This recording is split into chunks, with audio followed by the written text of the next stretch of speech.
तो आज के प्रोग्राम के हवाले से केयर ऑफ़ पाकिस्तान, ये प्रोग्राम मैं पहले भी यहाँ पार्टिसिपेट कर चुकी हूँ और अब की दफ़ा अल्हम्दुलिल्लाह मैंने इस प्रोग्राम में ज़्यादा हिस्सा लिया है, क्योंकि जब मैं पिछली दफ़ा आई थी फ़र्स्ट टाइम तो मुझे यहाँ पर मैंने देखा कि यहाँ वो यतीम बच्चे हैं जिनके माँ बाप सर पे नहीं हैं, और वो गरीब बच्चे जिनका कोई पोसाने हाल नहीं है, कोई मतलब केयर नहीं है उनकी।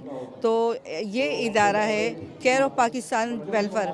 तो इस हवाले से मैंने जब देखा कि यहाँ पर लोगों ने बड़ा अच्छा काम किया, तो इस दफ़ा मैंने सोचा ज़्यादा अपना पार्टिसिपेट करूँ, अपना हिस्सा डालूँ खैर में, और यहाँ आऊँ ताकि मैं उन बच्चों के शाना बशाना खड़ी रहूँ और उनके लिए जितना जो कर सकती हूँ करूँ। ये प्रोग्राम बहुत अच्छा है और मैं कहती हूँ हमारे पाकिस्तान में इसी तरह के प्रोग्राम होते रहने चाहिए, क्योंकि ये जितनी मेहनत हो रही है यहाँ बच्चों के लिए, तो अल्लाह ताला इनको भी कामयाबी दे। हर साल इसी तरह करते रहें प्रोग्राम, और इसी तरह माशाल्लाह बच्चे हैं, सबसे मिलते हैं जुलते हैं तो उन्हें भी पता चलता है कि बाहर भी कोई ज़िंदगी है, कोई दुनिया है, कुछ लोग हैं जो इनके साथ शामिल होते हैं।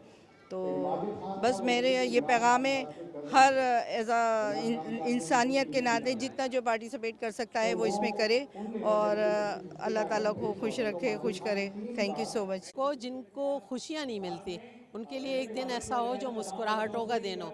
उस मुस्कुराहटों में ये हो कि बच्चों के पास अपने पैसे हों और वो उन पैसों से शॉपिंग करें।